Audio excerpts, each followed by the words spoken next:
사명은 우리를 위대하게 한다. 오늘 여호수아 강의 첫 번째 제목입니다. 좀 더 잘 살아보려고 고민하고 또 좀 더 나은 삶을 살아보려고 대단히 고민했던 저에게 이 여호수아 말씀은 굉장히 의미심장한 말씀이었어요. 여호수아는 여러분 알다시피요, 노예 근성을 가지고 태어난 사람이에요. 여호수아가 태어났을 때 이스라엘은 애굽의 노예 생활을 한 지가 이미 몇백 년이 됐어요. 우리가 몇백 년 동안 노예 생활했다 상상이 안 되잖아요. 그런데 바로 여호수아가 이런 삶을 살았다는 게 더 저에게는 강력한 도전이 되고 또 여러분에게도 도전이 될 것 같습니다. 저는 이제 이 사명이라는 것, 제가 어렸을 때부터 좀 인식하게 된 것은 국민교육 헌장입니다. 우리는 민족 중흥의 역사적 사명을 띠고 이 땅에 태어났다. 아마 오늘 여기 좀 진보적인 성향을 가진 분들은 이런 박정희가 만든, 독재자가 만든 이런 거 없어져야 된다, 아마 그런 생각을 주입받으시고 태어나셨을 거예요. 그러나 오늘 민족 중흥의 역사적 사명을 띠고 이 땅에 태어났다. 민족이라는 말 지금 별로 쓰지 않지만, 야, 니네 맘대로 살아라, 니네가 살고 싶은 대로 살아라, 이런 이 시대 정신보다는 더 낫지 않는가, 그런 생각을 해봅니다. 군대에 갔어요. 그랬더니 복무신조가 있더라고요. 복무신조는 제가 별로 안 했나 봐요. 기억이 잘 안 나가지고 적어왔어요. 제일 첫 줄이 이렇습니다. 우리는 국가와 국민의 충성을 다하는 대한민국 육군이다. 오늘 아침에 일부 예배 때 강빈이가 있었거든요. 강빈이가 갑자기 화색이 돌면서 하냐고 물어봤더니 지금도 한답니다. 저는 그 이후로 이제 군대를 제대한 다음에 인생의 사명에 대해서 가르치는 사람들을 한 명도 보지 못했습니다. 그리고 그냥 다 먹고 사는 거에 쪄들어 있고 어떻게 하면은 대출금을 갚을까에 쪄들어 있는데, 그러다 보니 잘 되는 사람들이 거의 없다는 사실을 발견했습니다. 저는 그러면은 사명을 어떻게 받고 살았냐? 저는 그래도 이제 신학대학원을 갔잖아요. 여러분들과 좀 다른 길을 걸었죠. 신학대학원 1학년 때부터 목사 안수를 받는 게 한 5년 정도 걸립니다. 그 5년 정도의 시간 동안에 많이 부른 찬양이 있어요. 부름받아 나서니 몸 어디든지 가. 이 찬양이에요.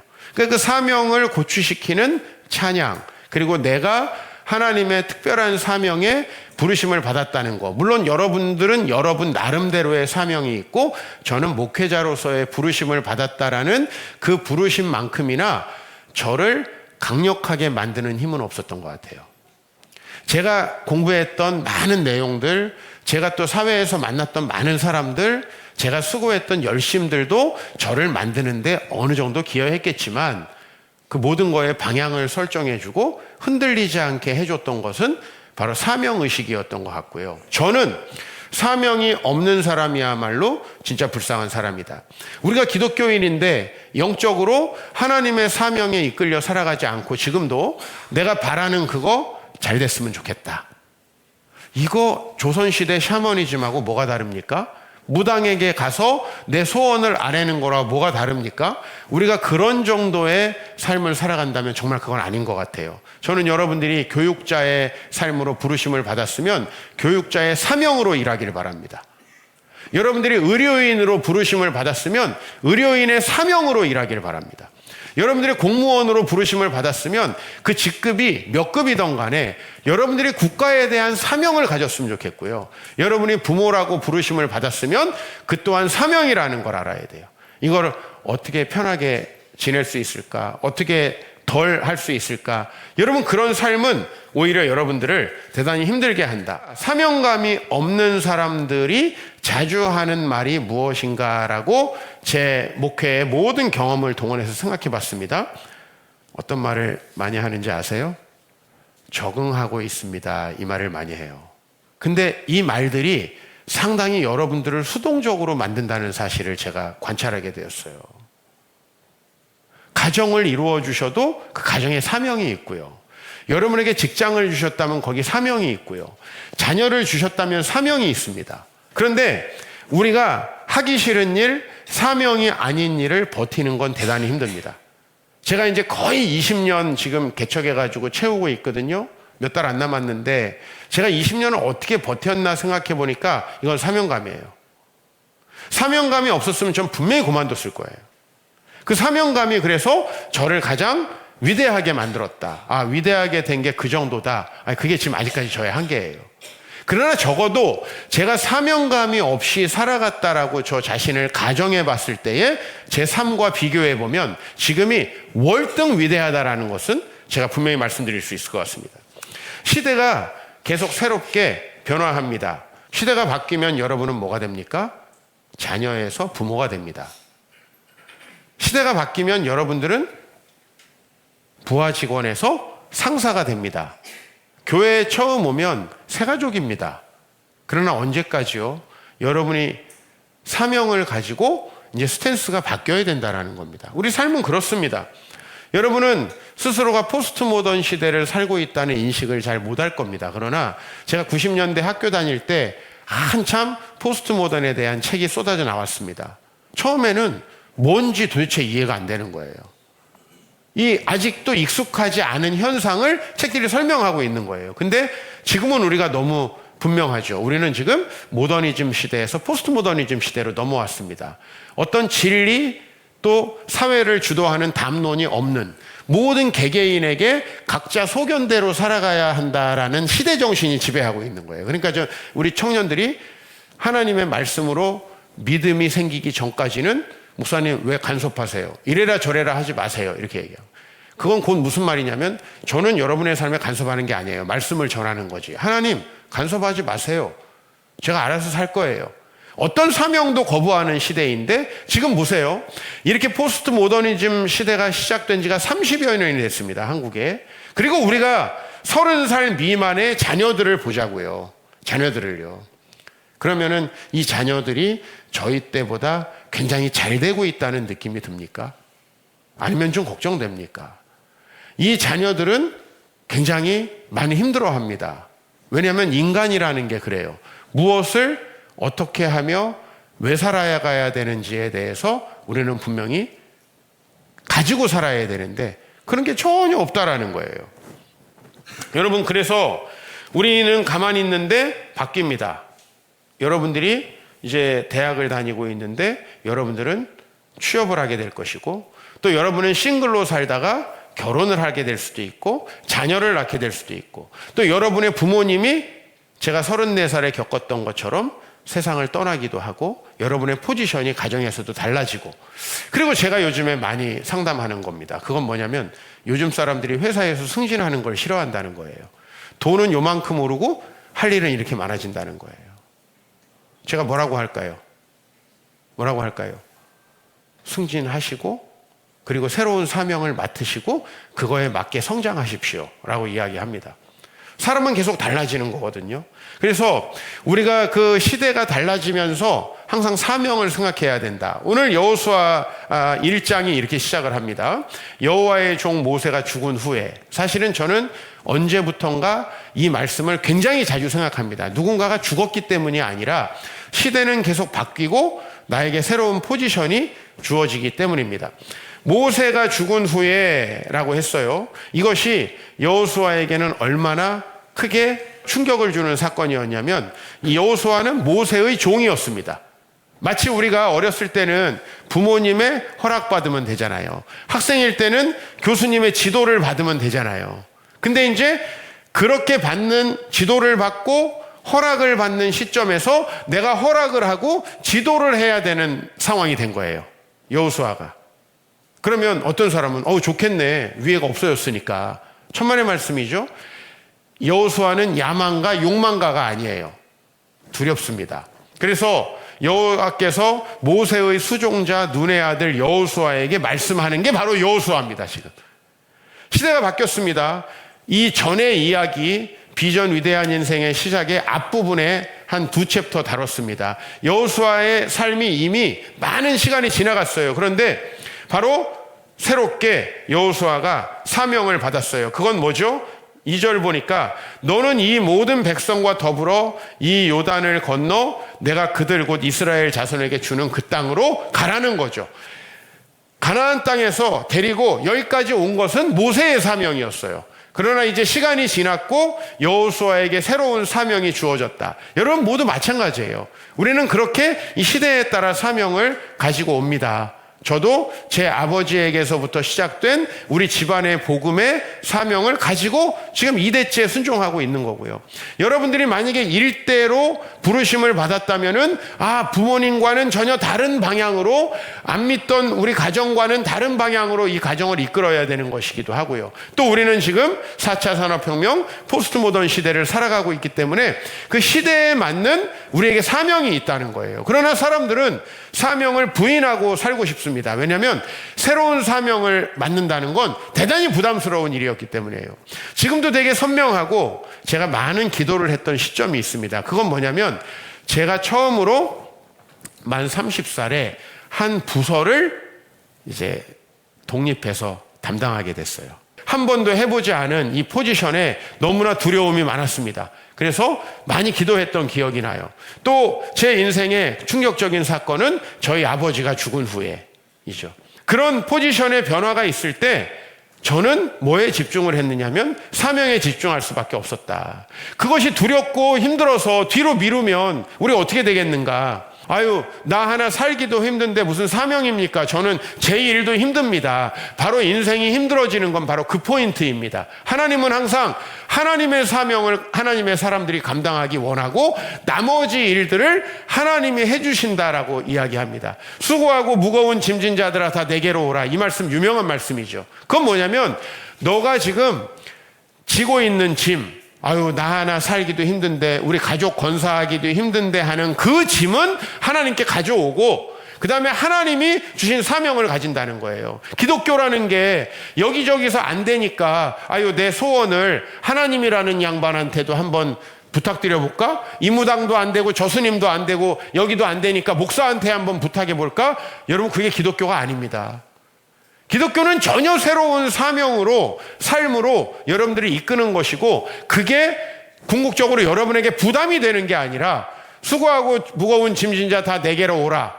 너네 내가 장난 아니게 힘들게 하겠다. 이렇게 안 하죠? 뭐죠? 그 다음 말씀이 내가 너희를 쉬게 하리라. 하나님이 다 할 테니까 쉬어라 이게 아니라 다른 사명을 가지고 살아라. 그러면 너희의 일들은 내가 맡는다라는 거예요. 이 치환이라는 게 이게 기독교 신앙입니다. 그럴 때 하나님은 이 약속을 하십니다. 사명을 주시고 나서 5절에 같이 읽습니다. 시작. 내 평생에 너를 능히 대적할 자가 없으리니 내가 모사와 함께 있었던 것 같이 너와 함께 있을 것임이니라. 내가 너를 떠나지 아니하며 버리지 아니하리니. 우리는 여러분이 정상적이라면 사춘기를 지나고 성인이 되고 학교를 다니고 취업을 하고 그리고 결혼을 하고 자녀를 낳고 회사에서 승진하고 또 아이들이 성장함으로써 또 새로운 국면들을 맞습니다. 이 일들을 우리가 겪을 때에 우리는 두렵습니다. 한 번도 해보지 않은 일들이잖아요. 그죠? 이런 일들을 행할 때 우리가 어떻게 해야 되느냐? 그렇게 우리가 성장하고 변화되는 시점에는 반드시 사명이 있다라는 걸 알고 그 사명과 더불어서 하나님은 약속하신다는 거예요. 뭐를요? 하나님이 함께 하신다는 걸. 여러분이 하나님과 함께 하면 다 해결되잖아요. 아빠 차 못 타고 가서 밥은 살 거야? 이거 다 필요 없잖아요. 아빠 같이 가! 이러면 끝나는 거잖아요. 아빠 같이 가. 이 두려운 인생길 나 하나 살기도 힘든 거 사실입니다. 저도 마찬가지예요. 그런데 그 삶에 하나님께서 사명도 주세요. 그리스도인은 사명을 갖고 있는 사람이에요. 그런데 그 어떤 게 확실합니까? 나는 통장 잔고를 의지하다 망한 사람도 많이 봤고 스펙 의지하다 망한 사람도 많이 봤고 인맥을 의지하다 망한 사람들도 많이 봤어요. 우리는요 사실상 내 앞에 닥쳐오는 일들이 힘든 거예요. 그래서 공황장애도 있는 거고 내 앞에 도대체 밝은 미래가 없을 것 같아서 우울함도 있는 거예요. 여러분 그 두려움들 때문에 사실 우리는 절대로 믿음대로 살지 못해요. 아무리 말씀 들어도 믿음대로 살지 못해요. 제가 여러분에게 말씀드리죠. 믿음과 가장 가까운 단어를 2개를 얘기하라 그러면 신뢰와 용기예요. 왜? 하나님을 신뢰하는 거예요. 우리가 아빠를 신뢰하듯이. 그래서 제가 아빠의 비유를 많이 드는 거예요. 성경에서도 하나님을 항상 아빠로 비유를 드는데, 여러분, 아빠랑 같이 가면 해결되는 거지. 아빠 텐트는 칠 줄 알아? 아빠는 라면은 끓일 줄 알아? 아빠는 돈이 있어? 이런 거 우리 안 물어보잖아요. 그죠? 아빠가 함께 있으면 되는 거예요. 하나님 아버지께서 여러분들과 함께 있다라는 것을 신뢰하니까 용감해지죠. 그죠? 없어도. 새로운 시대가 주는 압박감이 있어요. 사명이 주는 압박감이 있어요. 우리 교회 오셔가지고 제자훈련을 받고 처음으로 교회에서 작은 일이라도 맡을 때 여러분 긴장감이 있어요. 한 번도 이웃을 봉사해보지 않았는데 저희 교회는 9개 기관에 봉사를 가고 있어요. 처음 봉사 갈 때 긴장감이 나름 있어요.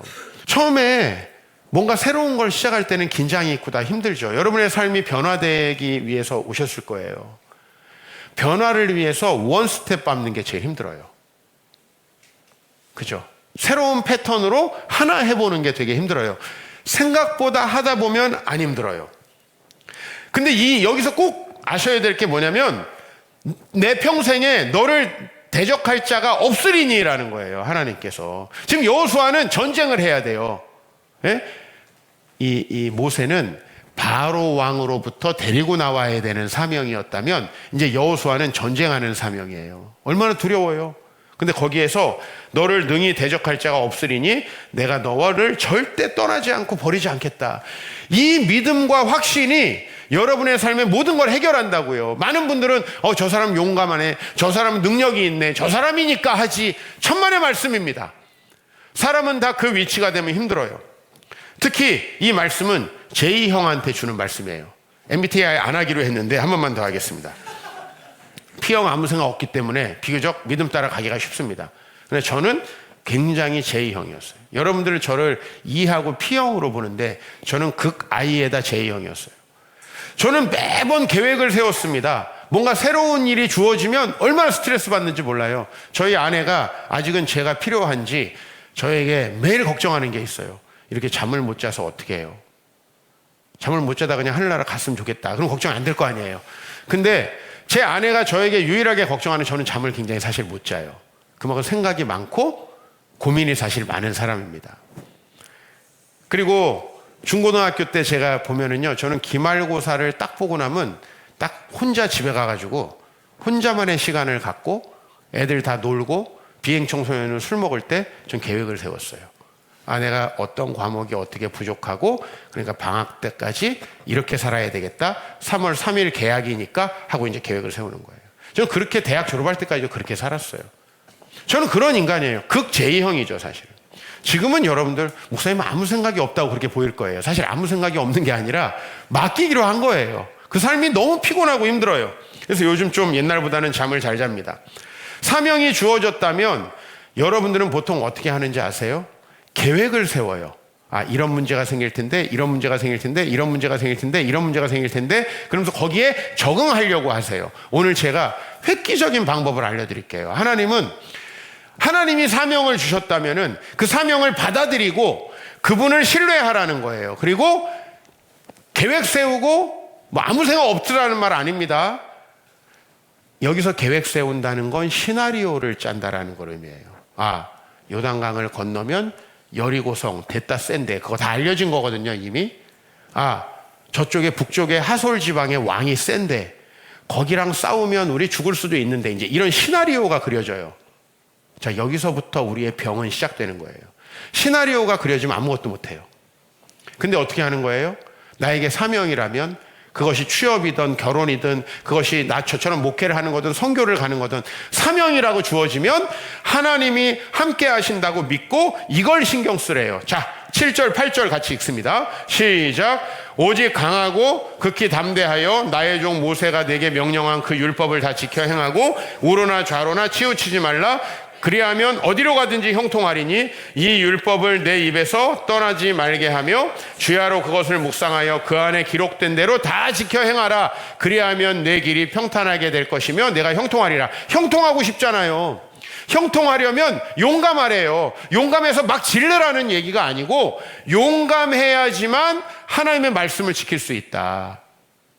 여러분, 오늘도 여러분이 인맥 생각하고 영업 생각하고 내가 사람들에게 혹시 또 속상하게 하지 않을까? 그럼 여러분 행사에 참여할 수밖에 없어요. 여러분, 돈이 걱정되면 절대 이웃을 위해서 시간 사용하지 못합니다. 그런데 사명이 주어진 사람은 한 가지만 집중하라는 거예요. 시나리오 쓰지 말고. 사실 대부분이 두려워하고 힘든 건 시나리오 쓰다가 힘들잖아요. 카네기가 자기관리론 유명하잖아요. 제일 앞에 나오는 내용이 뭐냐면 염려하지 말라는 거예요. 그 염려가 뭐냐면 시나리오예요, 시나리오. 그래서 오늘 제가 제2형을 얘기하는 거예요. 왜냐면 전 그렇게 해봤기 때문에. 시나리오를 다 짜는 거죠. 이런 일이 벌어지면 어떡하고, 이런 일이 벌어지면 어떡하고, 이런 일이 96%가 전혀 일어나지 않는데요. 나머지 4%는 일어나도 생각보다 그렇게 큰 영향을 미치지 않는데요. 이건 카네기가 한 말이에요. 여러분, 사람이 뭐에 집중해야 되냐면, 나는 과연 예수를 믿었는데 그러면 하나님만 주인으로 삼고 하나님의 말씀을 지킬 것인가, 이거를 초점을 맞춰야 된다는 거예요. 이건 제가 종교인이라서 하는 얘기가 아니고 원리가 뭐냐면, 하나님 사명 맡기면 하기 싫고 그 사명을 감당하다 보면 어떤 일이 벌어질까 힘들다는 거예요. 오늘 여러분들이 미얀마를, 베트남을, 케냐를 작정했어요. 그러면 가면 호텔이 안 좋을 텐데, 물을 잘못 먹으면 설사할 텐데, 이제 이런 것부터 시나리오를 짜기 시작하는 거예요. 그러면 본토 친척 아비집은 어떻게 떠납니까? 여러분, 그냥 성경 보지 마세요. 어차피 지키지도 않을 거. 성경은 그런 얘기로 가득해요. 바로 앞에 어떻게 나갑니까? 바로 앞에 죽을 수도 있는데, 모세가. 여호수아, 가나안 땅 전쟁 정복을 어떻게 합니까? 다윗, 골리앗 앞에 어떻게 나갑니까? 예수님의 제자들, 어떻게 배를 버려두고 주님을 따릅니까? 불가능해요. 어차피 성경대로 못 살 거 읽을 필요도 없다는 거예요. 하나님의 사명을 감당하는 사람은 뭐를 걱정해야 되냐? 앞으로 나에게 일어날 그 말도 안 되는 시나리오들을 걱정하는 게 아니라, 특히 여행 갈 때 짐 대박 많이 갖고 가는 분들은 오늘 이 말씀 잘 들으세요. 진짜 말씀드리는 거예요. 왜냐하면 여러분들은 과다 걱정하고 있어요. 이런 게 필요할 수도 있는데, 이런 게 필요할 수도 있는데, 이런 게 필요할 수도 있는데. 여행 갈 때 가방만 봐도 믿음을 알 수가 있는 거예요. 왜 그런 줄 아세요? 여러분, 여기서 똑같이 배우고 똑같이 아멘 하지만 그 많은 게 고려되기 때문에 못하는 거예요, 사실은. 되게 단순하고 심플해야 되거든요. 저도 믿음 진짜 없을 스타일의 인간이에요. 근데 제가 이제 제 계획으로 막 해봤는데 계획대로 아무리 해도 안 되는 일들이 발생하더라고요. 예를 들면 제 건강, 계획대로 안 되더라고요. 그리고 제 인간관계, 계획대로 안 되더라고요. 전 나름대로 근데 너무 변화무쌍해서 이건 7차, 8차 방정식이야. 안 돼요. 그래서 제가 이 안 되는 것들을 경험하면서 그러면 바꿔보자. 여호수아가 보니까 사명을 감당하면서 그냥 말씀에 순종하니까 나머지는 알아서 풀리던데. 왜냐면은 지혜도 주셔요, 하나님이. 이제 다음 주부터 보겠지만은 여호수아가 하나님께 맡기니까, 하나님께 맡기면은 굉장히 좋은 아이디어와 지혜가 생겨요.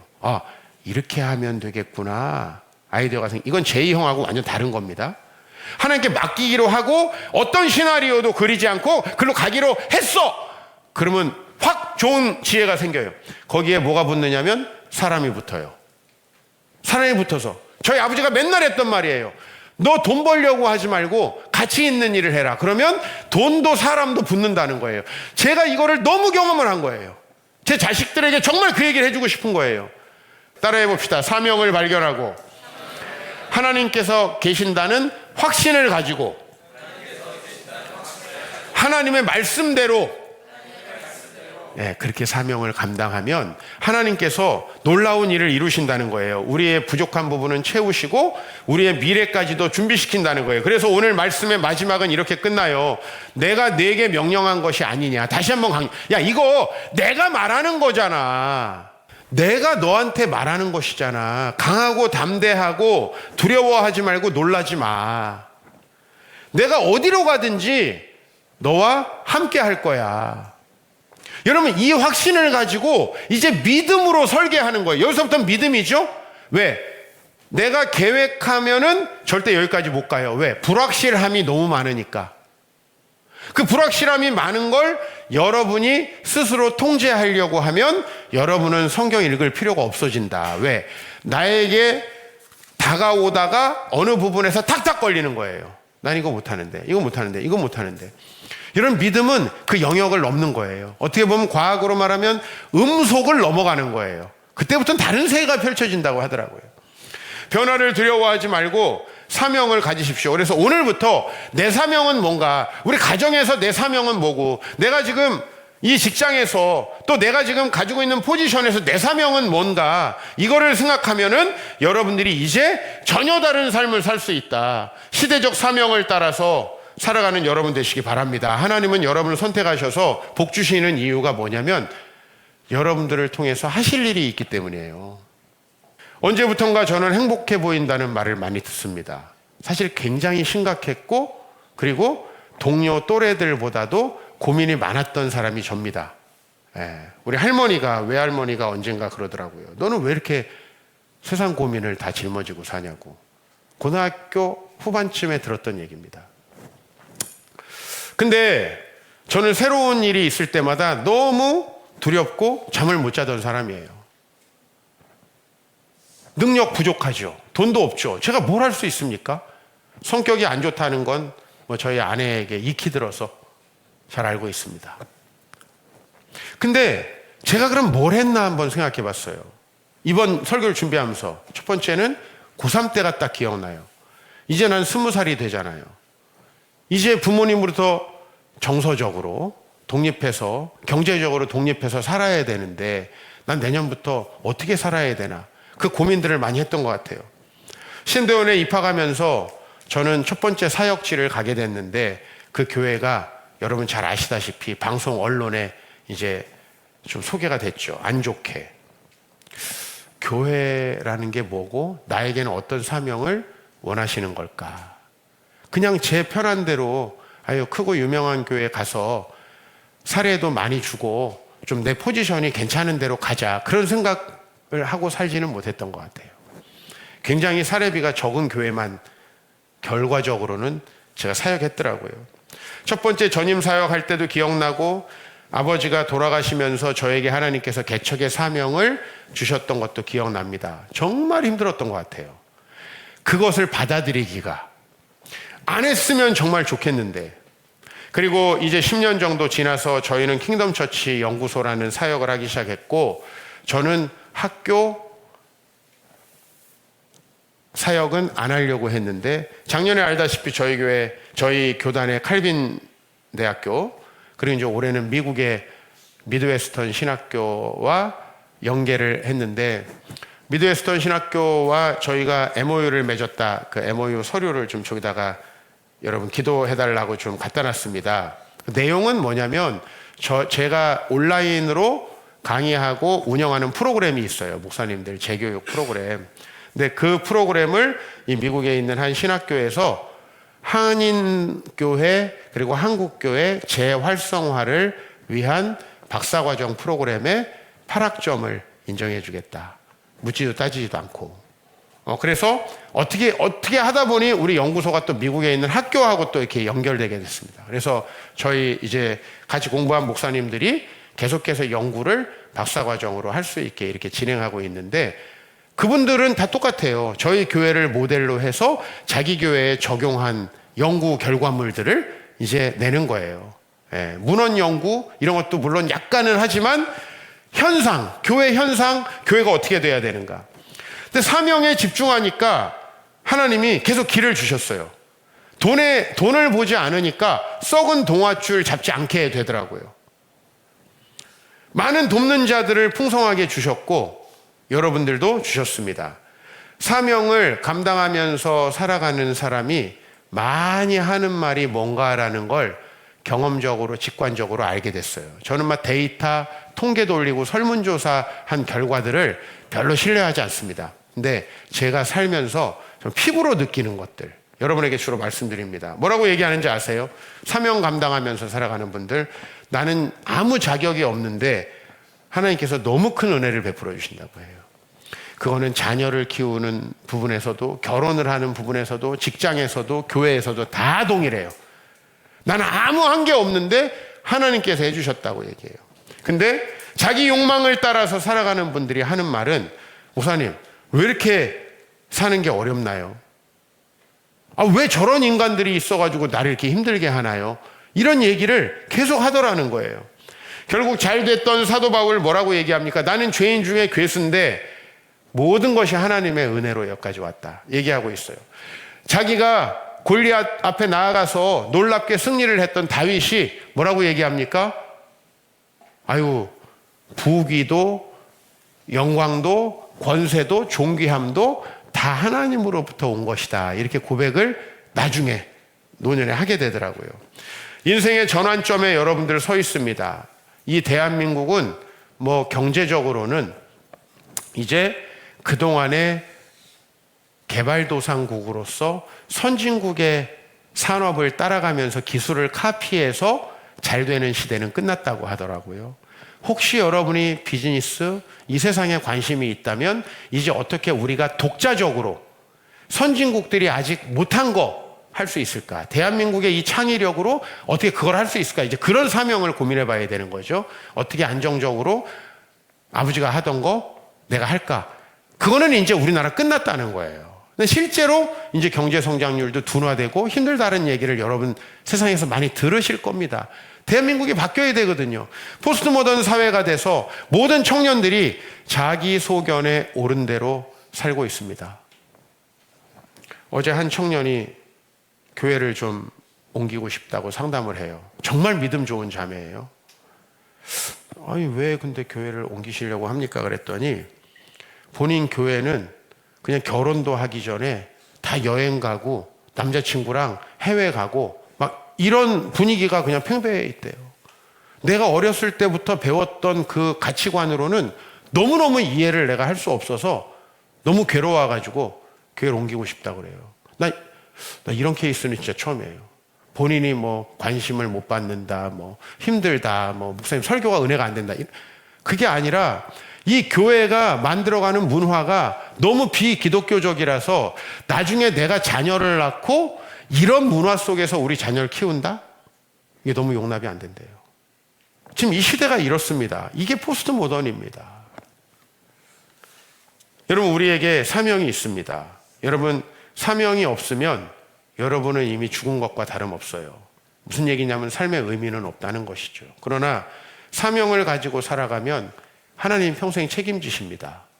이게 힘든 삶이 결코 아니라는 말씀을 제가 여러분에게 드립니다. 저도 사명을 벗어나서 살아가려고 했을 때 너무 괴롭고 힘들었습니다. 그러나 제가 사명을 감당하면서 사는 동안에는 어떻게 이렇게 좋은 일들이 나에게 계속 벌어지는가. 내 주변에 목사님들이 그래요. 어떻게 목사님한테는 이렇게 좋은 일들이 계속 일어나느냐. 그것도 남들은 들어가려고 돈 쓰고 백 쓰고 하는 자리를 저는 안 한다 하는데 가게 돼요. 너무 신기하고 또 그게 바로 여러분들과 함께 만들어 온 우리 세상의 빛교회라는 이 현상 때문이고 우리가 정말 좀 더 주님 앞에 나아갈 때 우리에게 이 놀라운 삶이 주어질 것 같아요. 여호수아와 함께 저는 다음 주부터 리더십 아카데미라는 걸 이제 속으로 끝나고 3시부터 4시 20분까지 하려고 합니다. 1시간 20분 7주 동안 하는데 사실은 제가 우리 자녀들에게 반드시 가르치고 싶은 내용 그리고 제가 인생을 살아가면서 누군가에게 누군가 조언을 구하면 반드시 해줘야 되는 내용 여기 들어있고요. 그거 여러분들과 나누고 싶어집니다. 그리고 정말 이제 우리 10월 명절 때 10월 3일부터 7일까지 베트남 가려고 합니다. 정말 새로운 삶을 원하는 분들 1년에 한 번 정도는 선교 가보십시오. 세상 보는 눈이 완전 달라집니다. 월드와이드 뉴스 보는 것보다 세상 보는 눈이 완전 달라집니다. 저는 우리 애들 초등학교 때 우리 초등학교 아이들 몇 명 해가지고 필리핀에 석 달 보냈습니다. 밀림 속으로. 왜냐면 제가 경험을 해보니까 다른 데 가는 것보다 그런 데 가는 곳. 그죠? 우리 딸이 처음 해외 가서 자기가 기억하고 있는 해외는 필리핀 밀림이에요. 제 프로그램입니다. 제가 아이들에게 왜 살아가야 되는지 사명을 주고 싶습니다. 그리고 여러분들 또 함께 가기를 원합니다. 여러분들 사명을 가지고 지금보다 월등하게 위대한 삶으로 여러분 자자손손 그 믿음을 물려주시기를 주의 이름으로 축원합니다.